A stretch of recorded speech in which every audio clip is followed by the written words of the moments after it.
So yeah, I'm going to talk about the role of immunotherapy in endometrial cancer, so womb cancer, and it's it is a very much an ever-changing thing. So it's really the last sort of 5 years, there's been a huge kind of like it's just been a complete change in how we treat endometrial cancer in certain settings. And it's great because we've got more options and things like that, but it is quite a confusing landscape. And I think it's perceived as a very different thing, immunotherapy compared to normal chemotherapy, etc. So I think it's really good to have this. And please do ask questions because I've tried to kind of make this as general as possible to try and cater for everyone who might be listening.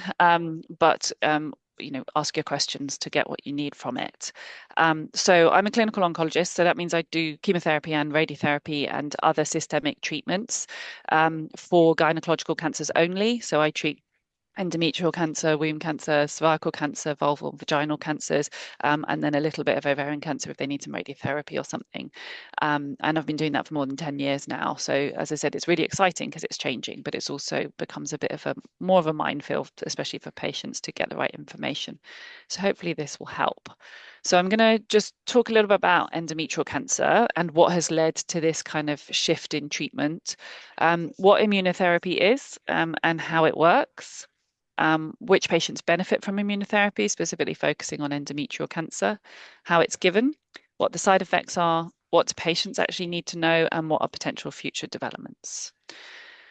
So, just as an overview, endometrial cancer is the most common gynecological cancer that there is in the United States and in Europe. And when we talk about endometrial cancer, we talk about uterine cancer, and there's this thing called sarcoma as well, which is basically a cancer of the muscle, whereas uterine cancers tends to be coming from the lining of the womb itself.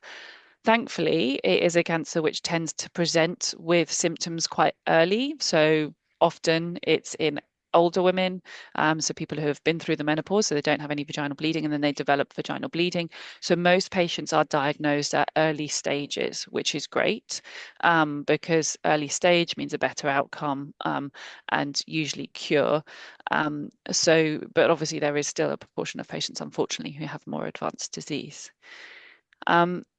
Here are some figures with regards to kind of the numbers of cases. So you can see it's quite significant, and specifically in the UK, there's been about 10,000 new cases in the UK each year.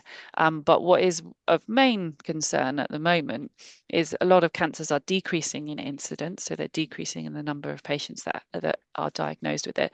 But endometrial cancer is one that is increasing, and it's still doing so. And we think, one of the main drivers of that is increasing obesity, because that is a risk factor for endometrial cancer, but also differences in lifestyle changes and things that can contribute to this. Now, looking at survival rates, so sometimes, and obviously you have to be aware, people may have lived experience, etc. But these are some of the figures, and this is kind of relatively, any data that we look at is always looking at sort of 5-10 years ago, because we never have the outcomes for patients who are diagnosed more recently. So hopefully in a few years with immunotherapy and things, these figures might be a bit different. But you can see that there's huge numbers of cases globally. So this is a really important cancer. As I mentioned, often it's older ladies that get this. So, the median age, so the average age is 63. And about just over 10%, so 13% of endometrial cancer patients develop recurrent disease. And unfortunately, when patients have advanced disease or recurrent disease, so disease that has spread beyond the areas where we can remove it all to cure it, their survival is not as good. And obviously, this is where we really need to work to improve the patient outcomes. So just taking a bit of a step back, what actually is cancer? And I think this is important when we're thinking about immunotherapy because of the way that it works, which I'll come on to. So here you have a normal cell. And within your normal cells, you have DNA. So you have your DNA within the cells, and it's got these things that are linked together. And these M's are mutations. So this is something that happens as we get older. It's something that's just we're born with. You have these slight abnormalities that are on your DNA. And that's not necessarily a problem. Sometimes they're just in areas which are not very active. Sometimes, it's such a minor area, or there's so few mutations, it doesn't make any difference to that cell.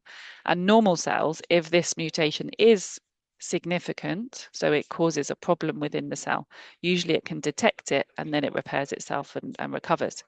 But a cancer cell has lots and lots of mutations. So there's usually multiple things that have happened to these cells for various different reasons that cause these mutations. And then what happens is those cells can keep growing despite having mutations, because these mutations allow them to not recognize that they're abnormal, or to keep growing more than they should and not repair themselves, etc. And that's what becomes a cancer cell. So these cancer cells have got lots of these M's, these mutations, these abnormalities. And then in endometrial cancer, this looks very, very scientific. And I remember, I've seen this slide a lot of times because it's a real kind of pivotal scientific moment with endometrial cancer. But this is basically where there was a cancer genome atlas. And essentially, the idea was that all of the different cancers, we would look at the cancer's genome, so the DNA and everything within cancer, and find things that cause the cancer, and then be able to change the treatments and predict it, etc. So this was a kind of across all different cancers thing. And for some cancers, it didn't find much. For some cancers, it found a lot. For womb cancer, basically, when they were looking at the different cancers, they found these 4 different groups. So at a molecular level, so at the cell level, there's 4 very different groups of cancer within endometrial cancer. So there's one which has got this mutation, which is associated with lots and lots and lots and lots of mutations. So this ultra mutated state. So those M's on the DNA, there's lots and lots of those around. And this is polymutant patients. There's a hypermutated state where there's a lot of mutations, but not as many as this. And this is this mismatch repair deficient state. There's the non-specific one, so it doesn't fulfill any of the other criteria. And then there's this additional one, which has got a p53 mutation, copy number high, serous-like cancer. And what is really interesting with this is that molecularly, so within the cells and everything, these seem like 4 very distinct groups, but also these groups have very distinct outcomes as well. So this POLE ultra mutated group, this graph here shows you progression-free survival up on, and then time. So as time goes by, these dots, these hashes, are either patients lost to follow-up, or patients have progression of their cancer, or patients may die of other problems or whatever. So there's a little kind of dots. And you can see the blue line is completely flat at the top. So at 5 years plus, there's still 100% of patients are progression free. So this is really, really good. So this POLE mutant group do exceptionally well. This group down here is unfortunately the worst prognosis group. So you can see that patients progress. So at this point, so by the time you're getting to 5 years, half of the patients are progression free. So as in half of the patients here at 5 years have not had their cancer progress, which means that half of them obviously have had their cancer progress. And this is the p53 abnormal copy number high group. And then in the middle, there's these 2 other groups. But this is really, this obviously shows that this group of patients, this is a much more aggressive type of cancer, and we need to focus on treatments that can either target that or can help with that group of patients. So this has been really kind of defining with dividing kind of how we treat endometrial cancer and how we class someone's risk. So we might, if you have surgery for an early womb cancer, we will look at these things and we will think, right, well, these patients with this abnormality are much higher risk of the cancer potentially coming back, but these patients wouldn't be. And that can tailor patients' treatments and everything. What is also interesting with this is that it fits into kind of treatment responses as well. So this is just talking, this is the four groups. So your POLE patients, your MSI high, which is another way of saying your mismatch repair deficient patients, copy number low, which is your non-specific group, and then the copy number high, the cirrus-like group. So this is the worst outcome group, this is the best outcome group. And here you've got a lot of mutations, a lot of infiltrating lymphocytes, and potentially this is more targetable with immune checkpoint molecules, which is what immunotherapy is. So if you've got a lot of mutations and things, you've actually got more immune activity around because your body can detect that those mutations are abnormal and there's more immune activity around. So that's what this group is. Down here, you've got less mutations and it's kind of associated with a poor prognosis, but also they have sensitivity to certain chemotherapies. Here, this just shows you how your MMR deficient group, which is your this hypermutated state, so there's a lot of mutations around. Immunotherapy is very effective in this setting if you have deficiency because you've got more mutations. For your P53 abnormal group, which is that group that do worse with regards to outcomes, they get more benefit from chemotherapy in the earlier stage setting, and that makes sense because they kind of got more aggressive disease, therefore they need more aggressive treatment. We also do look at the hormone positivity. So we do talk about hormone treatments within endometrial cancer, within womb cancer. And so, we check for positivity of hormone receptors. This is the estrogen receptor and progesterone receptor here.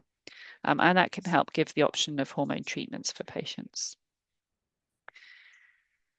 So that kind of scientific discovery has really led to a lot of changes. And I kind of alluded to the fact that immunotherapy kind of fits into there, but I'll hopefully take you through the steps with that.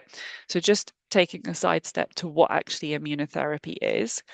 So immunotherapy, we often talk about immune checkpoint inhibitors. That's the other name for the usual immunotherapy agents. And we talk about this PD-1 and PD-L1 inhibitors. So PD is programmed death. So programmed cell death 1 is a pathway. And programmed cell death ligand 1 is another part of the pathway. So this is all about the kind of cell kill pathways that you have within each cell. And the drugs that we talk about is dostarlimab, which is also known as Jemperli, and pembrolizumab, which is also known as Keytruda. These are the two that are licensed, that there is reimbursement for, so you can get treatment on the NHS with these treatments. There is also some evidence for these ones, durvalumab and atezolizumab, and these are, one of them is currently going through for NICE approvals and things, and these are also active, but the ones that we use in clinical practice are the dostarlimab and the pembrolizumab at the moment. And basically, immunotherapy changes the switches within the immune system to increase the ability of the immune system to kill the cancer cells. So it's using your own immune system to try and kill the cancer cells. So it's trying to make your immune system overactive, essentially. So this is just a couple of cartoons, which I really like because I need it simplified as well.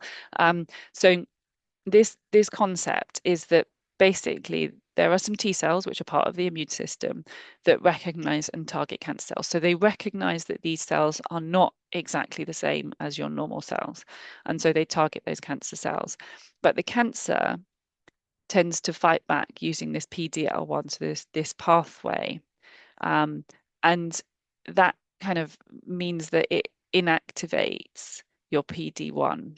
So those T cells then can't detect that those cancer cells are abnormal, and then the cancer cells runs away. So it's a kind of this pathway with the PD-1 and PD-L1 is a way in which the cancer cell actually stops the immune system from recognizing your cancer cells as abnormal.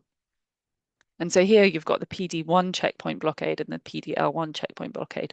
And basically by blocking the PD-1 checkpoint, so that's what the immunotherapy PD-1 inhibitors do, is basically like putting a helmet onto the PD-1, so that then when the PD-L1 tries to inactivate that, it doesn't work. And so then your normal T cell can still detect the cancer cell and can kill it. And then the PD-L1 checkpoint blockade is basically a way of stopping that bashing from happening. So this is like a kind of bubble wrap around the hammer that the PD-L1 is trying to put on PD-1. So therefore the PD-1 is still functional, therefore is still able to detect the cancer cell as abnormal and fight it. With immunotherapy, it's usually given as an intravenous drip. So it's a drip that can be given before chemotherapy or other treatments. It can be given by itself. It can be combined with chemotherapy or other drugs such as lenvatinib, which is a tablet that you take that targets blood vessel growth. It can be given as what we call maintenance, which is where we give it after someone's had the combination treatment, and it's just to try and maintain disease. And so this is an example here where you're giving the immunotherapy, which is the Jemperli, so that's dostarlimab, in combination with chemotherapy. So you give that 6 times every 3 weeks, and then you go on to maintenance. And so you give it as a drip, then you give your chemotherapy as a drip. And then once you've finished all the 6 cycles of that, so 18 weeks of that, where you have it once every 3 weeks, you then go on to maintenance once every 6 weeks. And when to stop immunotherapy. So the generally it's different according to what the drug is. So for example, pembrolizumab is usually planned duration of 2 years. Dostarlimab is a planned duration of 3 years. So if you get to the end of that, we will stop it because there's no evidence that continuing it further is beneficial. If you get significant side effects, so if you're having side effects that are impairing your quality of life and we're not able to control those, then we need to stop the treatment or manage it and then try and restart the treatment later. If you get progression of the cancer, then that's a sign that the treatment isn't working and therefore it should be stopped. But there is a scenario where you get sometimes on the scans, you can see a bit of progression. And then if you continue treatment, it will actually go back down again. And I think that's something that we're learning a little bit more about because it's often more so in these sorts of treatments like immunotherapy. So what patients do benefit from immunotherapy? I've talked about this mutational burden. So basically, if you've got a lot of mutations in your cancer cell, your immune system is going to detect it more readily as abnormal. So if you've got a high mutational burden, so there's lots and lots of mutations, then your immune system can detect that more readily. And therefore, if we try to block that way in which the cancer cells are trying to evade that immune response, then you're more likely to get good effect. And that's where this interest sort of developed within the last 10 years in endometrial cancer because of this molecular classification where this is MMR deficiency and this high mutational burden. So therefore, it sort of introduced immunotherapy into the endometrial cancer space. And this is, it's quite busy, but this is basically trying to show you the time frame of kind of where we're at with endometrial cancer. So back in 2013 was when these 4 molecular classifications were found. And in 2018, they published how they kind of set the standards for how we test for those within clinical practice. So we're not going to, unfortunately, if we were to genome sequence every single person's cancer, we would be bankrupt even more than we are in the NHS. So this basically PROMIS classification used a way of testing, just doing some simple tests on the biopsies that we have to define these 4 groups. That then opened the window for immunotherapy. And it first started getting used after people had had standard treatments. They don't have many other options. And then it gets brought forward into the first line setting. So it showed that it was effective, and then it was brought forward. And then in the last 3 years is when we've been using it in the first line setting. So when we think about which endometrial cancer patients benefit from immunotherapy, it's very much first line advanced or recurrent disease in combination with chemotherapy. And then second line, patients who have an MMR deficiency can benefit from it after chemotherapy. And patients who do not have a deficiency, so they are MMR proficient, so not in the MMRD group of that molecular classification, they could have immunotherapy combined with another drug called lenvatinib, providing they've not had previous immunotherapy. So this is just another way of trying to kind of define this. So you've got MMR deficient patients or MMR proficient, including carcinosarcoma. And they've got first line recurrent disease, so you've had cancer before and then it's come back, or you have more advanced disease. So you have lymph nodes at the top of the tummy area, or you have disease that's spread beyond the lymph nodes in the pelvis. You could have slightly earlier stage disease, so where it's gone to the side of the pelvis or something, but there is still visible disease there, so we're not able to remove it all surgically. You could have lymph node disease, which could have been excised, so you could have had surgery to remove it, but you have to have some sort of high risk histology, so that's that P53 abnormality, or cancer that's left behind after the surgery. And unfortunately, one of the criteria is a low chance of cure, but this is very vague. And I think, what one person might consider a low chance is perhaps not what someone else would. So it's a slightly grey area. You have to be fit for treatment, unfortunately. So obviously, if you're not well enough and you're in bed all the time and not able to tolerate treatment, then that's a bit difficult. And then no contraindication to immunotherapy. So there are not many contraindications to immunotherapy. So there's the situations where people can't have it. But if you have a problem with the immune system already, then that might cause a problem if we're kind of making it more active. So these patients can have their first line treatment, chemotherapy plus immunotherapy. Now, in the second line setting, so what that means is that they've already had some treatment for advanced disease or disease that has recurred. If they are MMR deficient, then if they've had previous treatment but no previous immunotherapy and they're fit enough, they can have single agent immunotherapy, so just one drug by itself. If they're MMR proficient, not carcinosarcoma, and again, same sort of situation where they've had one previous line of treatment, no immunotherapy, then they can have this combination, so immunotherapy with pembrolizumab with lenvatinib. So just to emphasize here, I've run through this slide already, but this is just fitting in where it is for endometrial cancer. So as a single agent by itself, you can have it after chemotherapy alone in the MMR deficient patients. Combined with systemic treatment, you can have it first line with chemotherapy, or in the second line setting if you're MMR proficient in combination with lenvatinib. And then you would have it as maintenance after the combination with chemotherapy. And the stopping rules are exactly the same as I described earlier. So this is where the kind of data is. So apologies if this goes over people's heads. It's something which I have looked at a lot and it took me a lot of time to get my head around. But there's various different trials. So this is looking at the first trial really that established immunotherapy in endometrial cancer. And you can see actually the numbers of patients was not a lot of patients particularly, but it's 150, 160 patients who had endometrial cancer. And this was in the earlier phase settings. What that means is that there's no other real standard options, and patients were often heavily pretreated. So some patients had had 3 or 4 lines of different chemotherapy before, and then they're given this drug. So here you can see 3 or more lines of treatment. There was 13% of patients in this group. So 18 patients had had 3 lines of chemotherapy or other treatments before having this drug. And then what you can see is that they had a 45% overall response rate.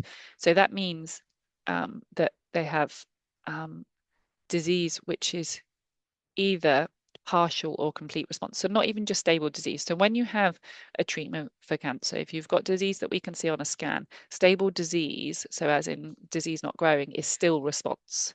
But here, this overall response rate is looking at your complete and partial response. So if you add in the stable disease here, you can see that 60% of patients are getting response from this treatment, which considering some of these have had, 3 or more lines of treatment before, that's a really good response. And here, what is really interesting is that of those patients that have had response, so we've got disease control rate of 60%. And at 2 years, the probability of maintaining that response is 84%. So the vast majority of patients will have control of that at 2 years, which is very good indeed. This is the pembrolizumab equivalent. So this is a very similar trial, but just looking at a different immunotherapy. And again, they had very similar outcomes. So what you can see is that they had response rates here, where when you're looking at all patients treatment, 50%, patients with multiple lines of treatment is slightly lower. So this is very similar indeed. This is just an overview of the trial, which was pembrolizumab and lenvatinib. So this is one previous line of chemotherapy before, and then patients either got standard chemotherapy, which in this country is usually weekly paclitaxel, or they got this combination pembrolizumab and lenvatinib. And that showed response. So these graphs, it's similar to that graph I showed you at the very beginning, where you've got the number of patients who are alive. So this is survival, and then time frames. And what you can see with chemotherapy, unfortunately, at 12 months, you're around the sort of below the 50% mark, whereas here at 12 months, you've got above the 60% mark. And we look at this thing, so we look at the median survival. And so that's the average time that someone is alive. So you have to bear in mind that some patients don't respond to treatment at the beginning, some patients do much better, and it's a very broad range. But we tried to kind of gain some figures, and you can see that with chemotherapy, most patients, so half the patients would be alive at 12 months, but you get an extra almost 6 months, so 5.5 months with the additional lenvatinib and pembrolizumab.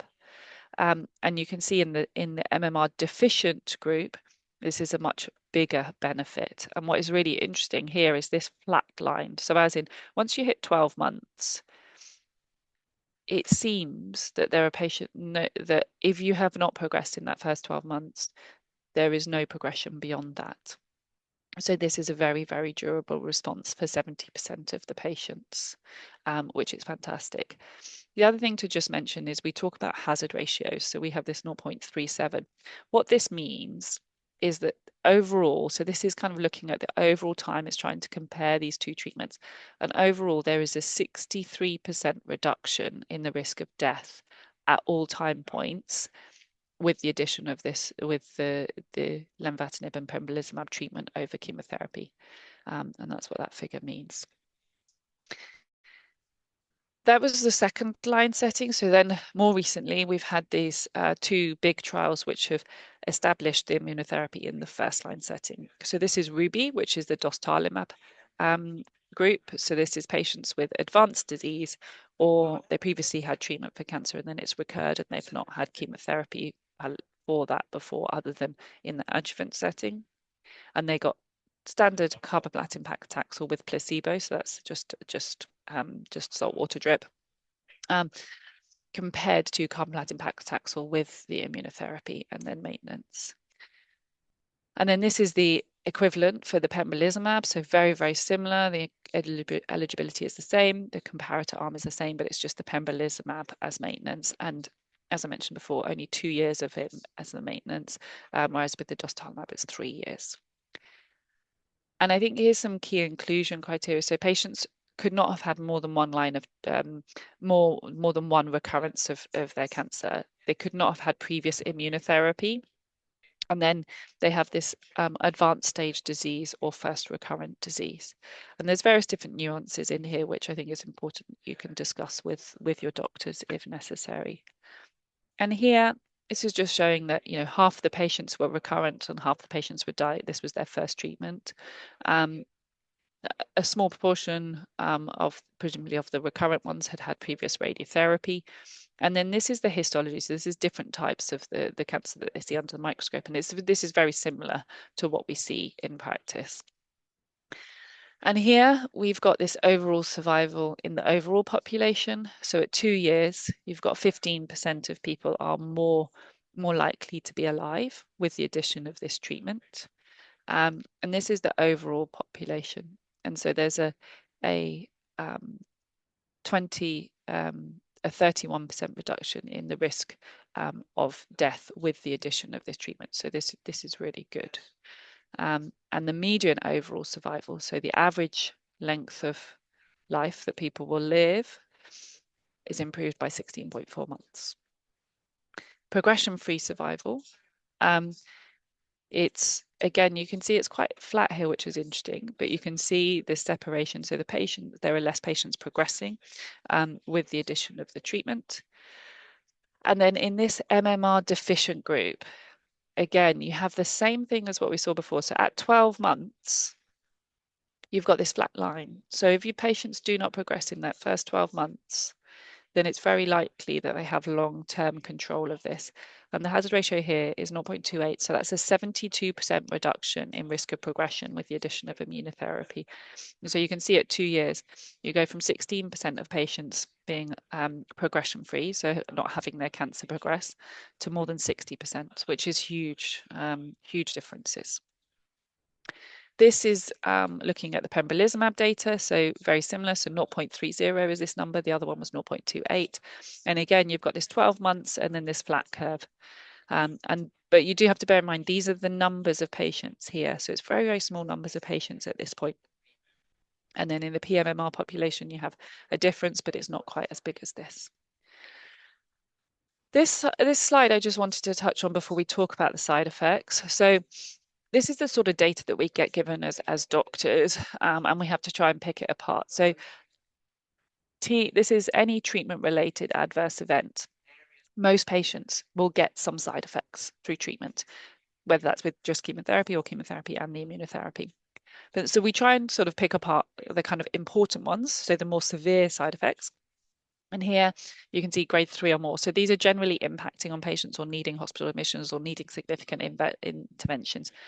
And you can see 47% of patients with chemotherapy get these, and it's increased by about 6% to 53%. Well, it isn't a huge amount, but it is significant. There is no difference in the number of patients discontinuing their treatment because of the addition of immunotherapy. But I find it really fascinating because here you have 8% of patients stopped the placebo, which is just salt water drip, because of side effects. So we have to bear that in mind, that actually, that's not a drug effect or anything. And then here you've got immune-related adverse events related to the drug. So you've got 40% of patients are getting some sort of immune-related side effect, which means 60% are not, which is good. But even more interesting, the placebo arm, 16% of patients apparently experienced an immune-related side effect here. So these are kind of important factors, but it's difficult for us to pick apart this data. So from a clinical perspective, what actually are the side effects for immunotherapy? I think one of the biggest things is that when you're giving chemotherapy in combination with immunotherapy, most of the side effects are chemotherapy side effects. And we see that with the data where it's like that first period of first 4.5 months, a lot of the side effects are chemotherapy related. The majority of the effects are low grade, as in they are mild, they are manageable. Immune related side effects can occur at any point and even in months after finishing treatment. And essentially, because we are making the immune system overactive, it can cause inflammation of any part of the body. And early identification really does help manage these side effects and allow them to get not too severe. The typical, more common side effects of immunotherapy I've listed on this right-hand side. So you can get a rash or dry skin. You can get thyroid dysfunction, so either hypothyroid, underactive, or hyper. Often what can happen is it goes hyper first, so it's kind of burning out, and then it will go hypo. And often we don't treat it when it's more active, unless you've got particular symptoms, and we manage those. Because if it's then going to go hypo, so as in underactive, we then give replacement at that point. You can get abnormal liver function tests, and that's something that we'll be picking up regularly. You can get temperature, which then is quite tricky because when you're on chemotherapy, if you have a temperature, you need to be assessed and have your blood test done and everything. So it's something to be aware of. Actually, immunotherapy can cause it. And then you can get arthralgia, which is like arthritis, like joint pains. But you can also get inflammation of any part. So you can get inflammation of the lungs causing shortness of breath or cough, inflammation of the bowel causing diarrhea, abdominal pain, sometimes blood in the bowels.